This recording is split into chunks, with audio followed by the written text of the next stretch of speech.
Hey guys, it's Jag. Welcome back to the arcade. Let's get back to just another game, Eternal Darkness, Sanity's Requiem. Last time, we started out finding about our grandfather's mysterious death and investigating what exactly happened to him because the police couldn't. Through our investigation, we discovered a mysterious leather-bound tome that is telling us a story about this character right here, this ancient Roman centurion named Pious Augustus. And this is the way that a ladder leads into the dank heart of the labyrinth. Danger lurks beneath, yet Pious's courageous resolve does not buckle. Should he climb down the ladder? Yes. This is how chapters are going to work. Every chapter has a new playable character that all leads into the same story. As you play through the chapter, you will discover secrets in the chapter and hints that will tell you how to proceed through the mansion to unlock the next chapter.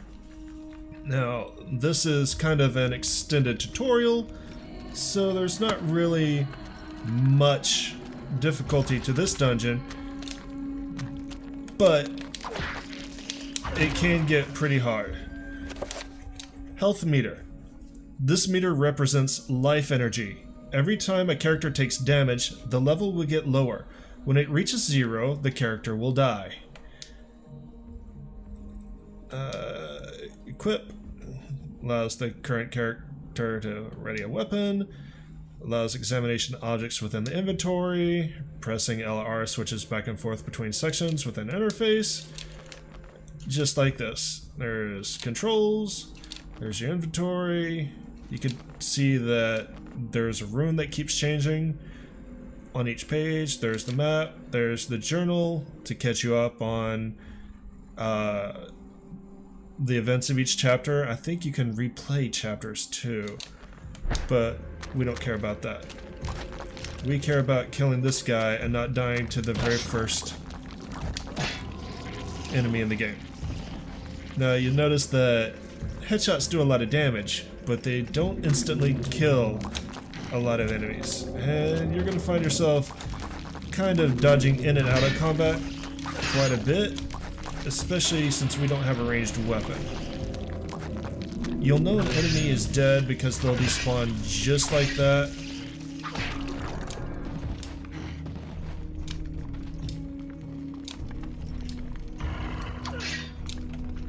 And some enemies that are on the ground can get up and attack you. So you kind of have to watch your back. The good part to chopping off someone's head is most of them will be blind and not pursue you. So that can be helpful. Paying attention to the different body parts in this game is very important. Chopping off the head does a lot of damage, but chopping off the arms keeps them from doing damage to you. So, you know, attack wisely. A strange granite block lies on the floor. Let's pick it up. What could go wrong? It's got an interesting red rune on it. I'm not sure we've seen that before. But yes, the combat system kind of reminds me of the VATS system from Fallout 3 and 4. Only, you know, this game came long before those. And I have to remember that A attacks, not B, even though B is used for everything else. Alright, now they are finding their heads and attacking blindly. Now they are our bitch. It's gonna take me a little bit to get used to combat in this game again. Ooh, another granite block. It rests on the platform. It has a green rune. Green is always good. Let's grab that and run like no tomorrow. Alright.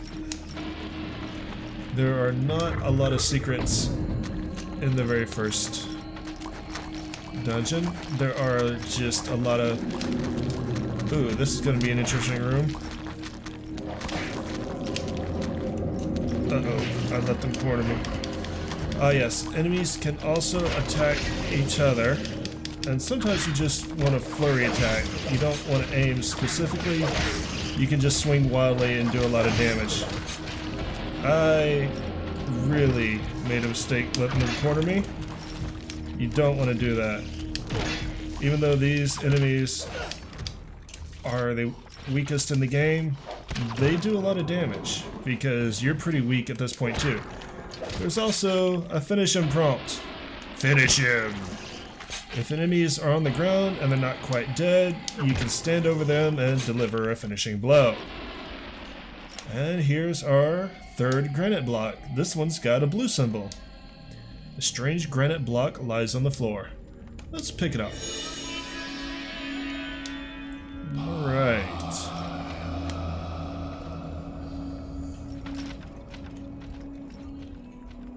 I'm sure that's not ominous at all. Uh-oh, hang on.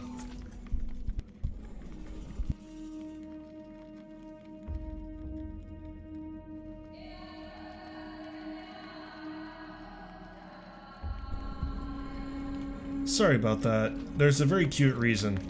My cat has a stuffed toy, and whenever she finds it, she likes to give her a hunting cry. Just to let me know she's a good huntress and a provider for the family. I need to remember which button does what, even though I've been explaining it up to this point. Combat is early GameCube combat.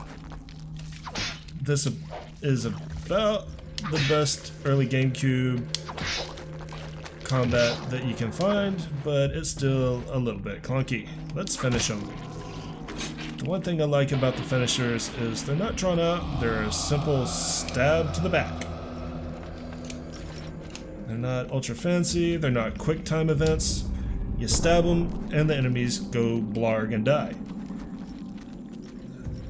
And I'm sure continuing, oh hello, to hear voices is very normal and not a sign of things to come at all.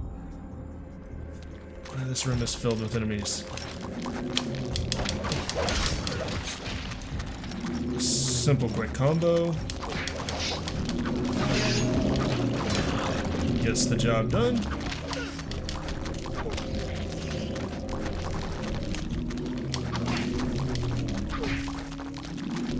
You might want to start... Well, I need to run away first. Let's go back here towards the camera.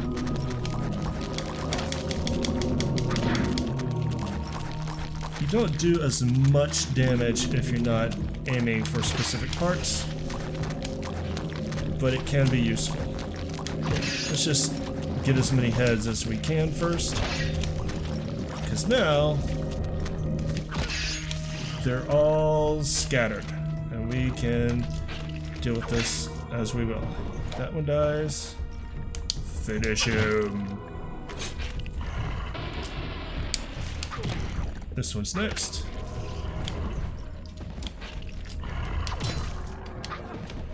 The finish him prompt is always good to take when you can, because some enemies will get back up if you don't finish them. These won't, these will die eventually, but finishing them also makes them die quicker. And you'll notice that when you're locked on to an enemy like that, you can't move. So you're giving mobility for accuracy. Keep that in mind. And now we can get this block. Strange granite block rests in the middle of the dais. Let's take it. It's purple. Purple is one of my friend's favorite colors. He'd be very excited about that block. Alright, so now we have 4 blocks and 4 of these tablets. This wall is prominently decorated with a strange lined symbol carved into the granite. Cut into the wall is a square hole lined with scratches, as though something has been removed from it. Alright. Well, let's open our inventory, and we want the blue one. Use it.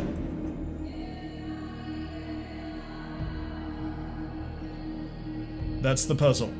You use these granite blocks to match the symbols. And they all give you a nice close-up of the symbol when you examine them, but the text is pretty much the same. Wall is prominently decorated with a strange line symbol carved into the granite. Cut into this wall is a square hole lined with scratches as though something has been removed from it. There you go. It doesn't really change. Let's put in the granite block, the green one.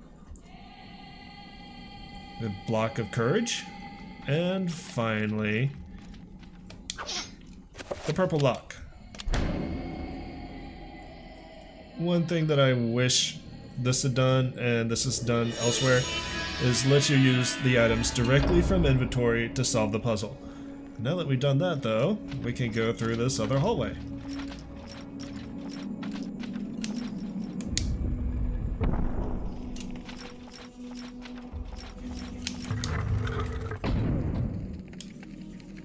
And now, this is an extremely significant room. Pious. Oh no, it's not yet. I thought it was. It looks very similar. This is actually just going to tell you about combat. And I don't really like the way that they do the text in this game. But it's just how I've explained it before. Chop off your head. Come on. Chop off your head. Chop off your arms. Arm. Torso. There you go. You killed yourself. Good job, Pious. I thought this was a different room. My bad.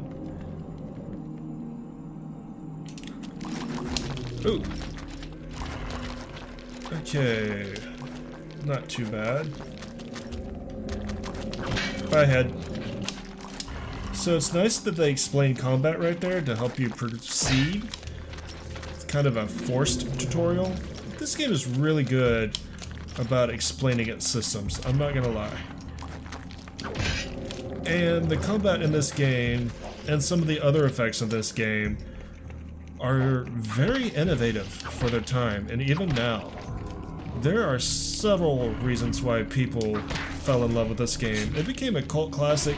It never got a sequel or a remake, which is a shame, especially because of one system in particular that I've never seen another game use, and we're going to be exploring that system in depth. But we have to unlock it first. Finish him.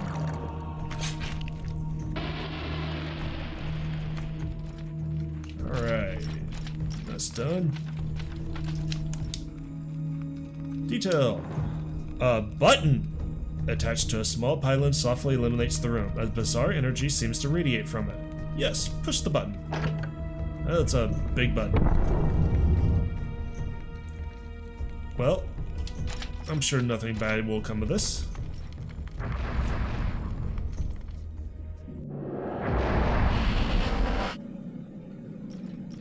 This is the room of significance that I thought we were in before. This is where you decide how the game plays. You have 3 artifacts floating above the dais. Remember in the beginning, Pious was looking for one of these artifacts. There's 3 of them here. Let's examine them. Shaped like a delicate dome, a pale blue statuette floats gracefully above the pedestal. Should Pious claim this artifact? No.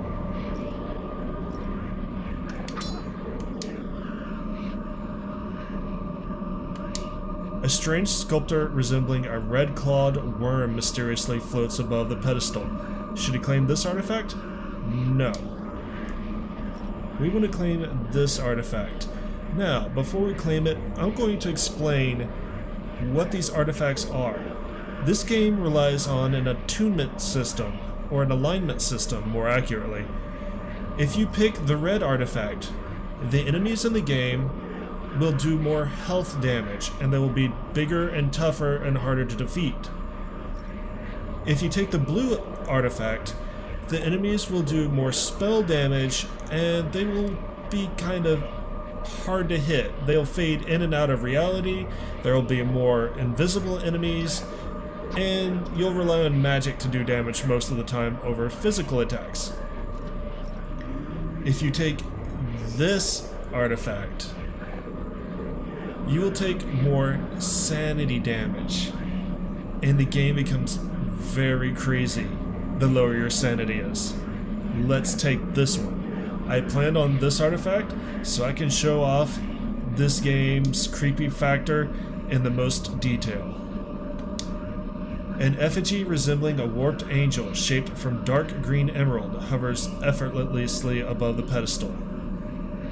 Yes, we will claim that artifact.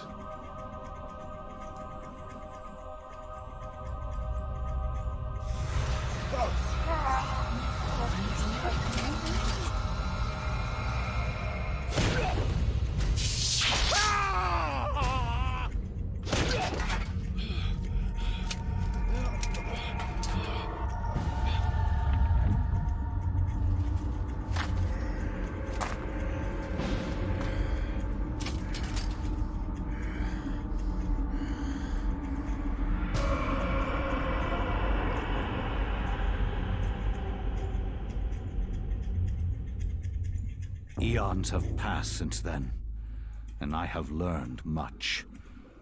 I was once as naive as a child, but now my mind is sharp. With the power of Xel'latoth, I can now read the thoughts of others and make them raving mad with a mere suggestion. Face me, and you shall surely perish.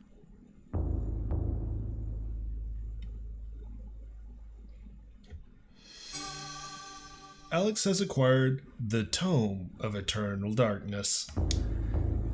Yes, we are facing Xel'latoth for this playthrough. The alignment that you choose determines your final boss. Xel'latoth is the goddess of sanity, or the old one of sanity. Chatturg'ha is the old one of the body. I forget the name of the old one of the mind, but I definitely wanted sanity for this playthrough, and our next chapter is right here. Strangely, with the Tome of Eternal Darkness in her possession, Alex can read this page. It is a chapter page from the tome itself. Should we take it? Yeah. Alex has found a chapter page entitled The Binding of the Corpse God. Let's go ahead and use that. We'll jump right into the next chapter. I cannot say what was the true beginning, nor am I sure of its end. So perhaps here is the best place to start. I am reminded of ideas I first encountered in Sir James George Fraser's book, The Golden Bough, a study in magic and religion. We are overwhelmed by a very human need to weave a web of meaning where there may be none. Since time immemorial, ancient peoples have dressed up their lack of knowledge as gods and demons. I have discovered that sometimes the fates of gods and mortals intertwine, and legends are born.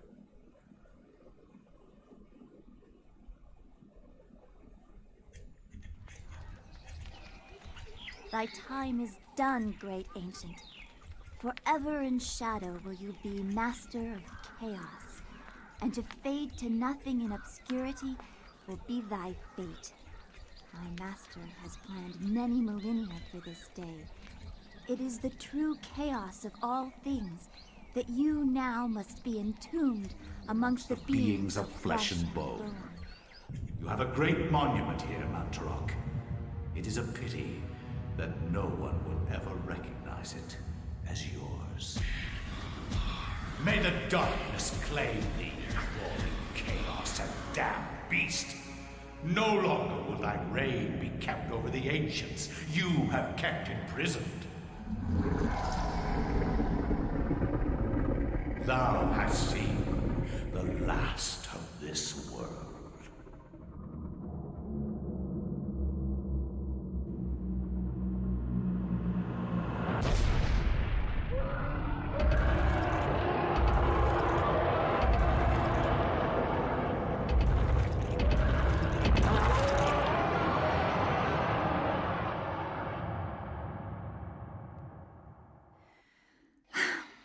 Not even these mythical fables can keep me amused.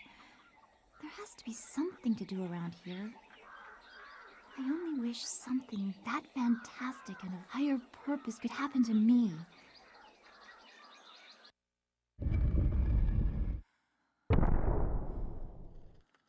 Well, she death flagged herself.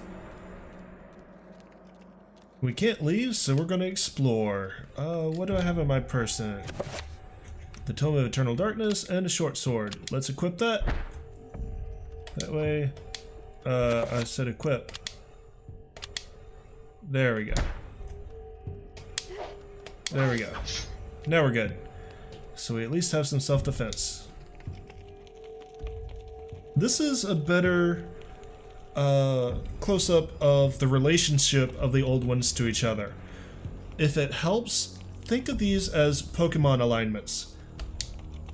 A triangular design is carved into the floor. The etched grooves are filled with colored sand. These symbols appear to be related to each other, with one having precedence over another. So, fire burns grass, grass absorbs water, water puts out fire. The body will dominate the sanity dominates the mind dominates the body, and the symbol in the middle dominates all three. Something to keep in mind because you're going to be using that a lot in this game. Alright.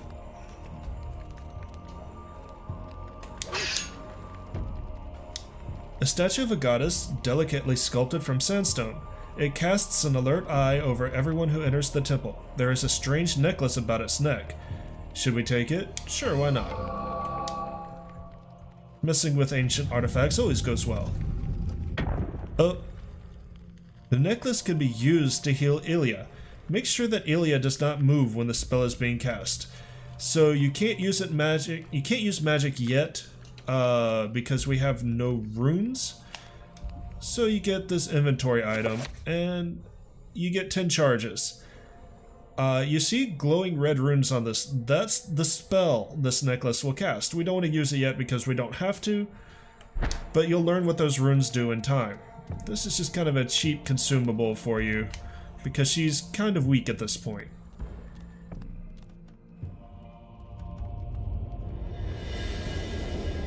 And of course, there is Zombones.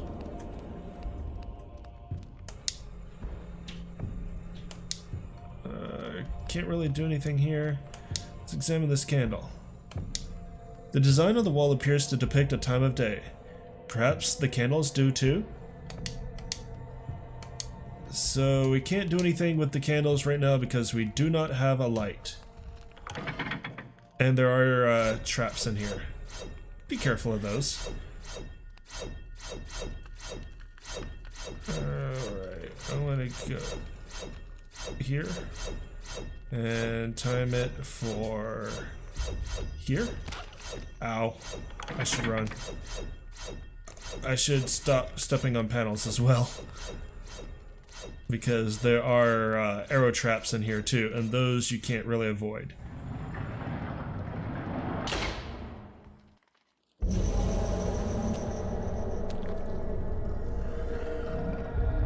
When located by creatures, a sanity loss occurs, causing a decrease in the level of the sanity meter and the character to pulse green. Beware, sanity loss affects perception and eventually health. So when you're out of sanity meter, this meter represents a character's sanity. Every time he/she meets a monster, his/her sanity will get lower. The lower the sanity meter gets, the more the character will hallucinate.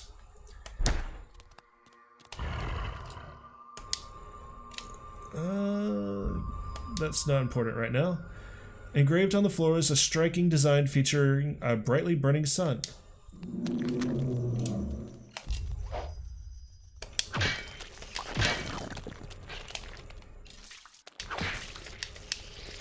Performing a finishing move on a creature recovers sanity. So let's finish him. And we get some of our sanity back. The sanity meter is going to be very important for this playthrough. And as it alluded to, when you run out of sanity, you just start taking health damage. Okay. The design of the wall appears to depict a time of day, perhaps the candle does too. Well, we want to extinguish the right candle. Because it's high noon. That'll let us continue on. Maybe. Not quite.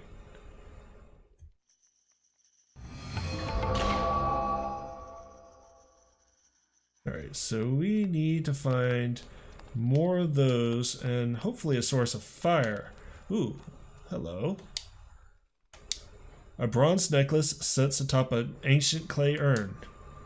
Well, we'd pick that up because now we can go back to the main room and use that to open that door. Simple puzzle, replacing the trapped the sacred object with a lesser object. Very Indiana Jonesy. Anyone who's seen the Temple of Doom knows exactly what I'm referring to, and anybody who doesn't or hasn't probably should. That scene gets alluded to a lot. Alright, now we fight these zombies.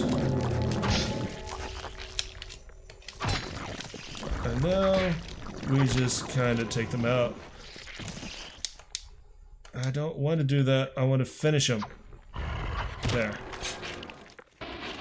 Sanity plays a... Oh! I thought you were on the floor. Sanity plays a very big deal in this game, even if you're not in the Sanity playthrough. So the fact that we are means you guys should probably... I want to finish him. You guys should probably get ready to see some interesting shit go down, hopefully. Because this game not only plays with the character's mind, but the players too. And that's the fun part. Alright, we have this statue. We have this necklace. Let's use this on the statue. And that will open this door.